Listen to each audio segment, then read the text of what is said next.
እዩ ማለት ነሽ እንግዲህ ሀይሚዬና ቡራዬ ይሄም ላንቺ መልስ የመልስ ምት ነው ብዬ ነው የምጠብቀው ማለት ነው። ዛሬ ማታ በአዲስ ነገር ይጠብቁን ብለው እንግዲህ ፖስት አድርጓል ማለት ነው። ስለዚህ ይሄ ያንቺ የሚገባሽ ነገር ይመስለኛል።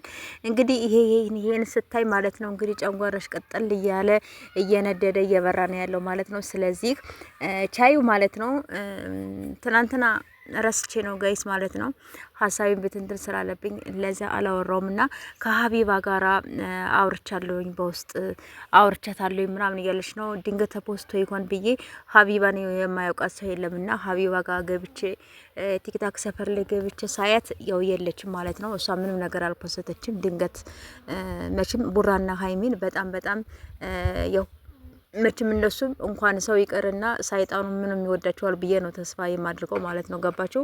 እንኳን ሀቢባ ትቅርና ማለት ነው።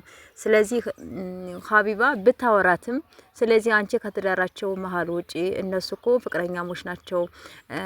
ያው አንቺ ከበፊትም ጓደኛ ብትሆኝም ስለዚህ አንቺ ተለይተሽዋል ቡራን። ስለዚህ ከሌላ ወለድሽም ከማንም ወለድሽም ከማንም እንትንም አልሽም ስለዚህ ቡራ አይመለከተውም ብላ ነው ሀሳብ ሰጣ የሚሆነው እንጂ እኔ ሳስባት እንጂ በየቀኑ አዳዲስ ነገር እየመጣች ነው ያለችው።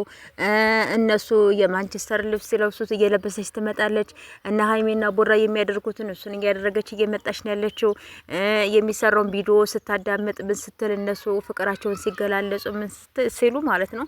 እሷ ደግሞ እርድብን እያለች ነው ያለችው ማለት ነው። ገባችሁ አይደለ? ስለዚህ ያው እንደ ተቃጠሽ ትቀሪያለሽ እንጂ ያው አይሳካልሽም ብዬ ነው እኔ ራሴ የማስበው ማለት ነው። ገባሻ እዩ ማለት ነሽ እና ስለዚህ አርፈሽ ተቀመጪ።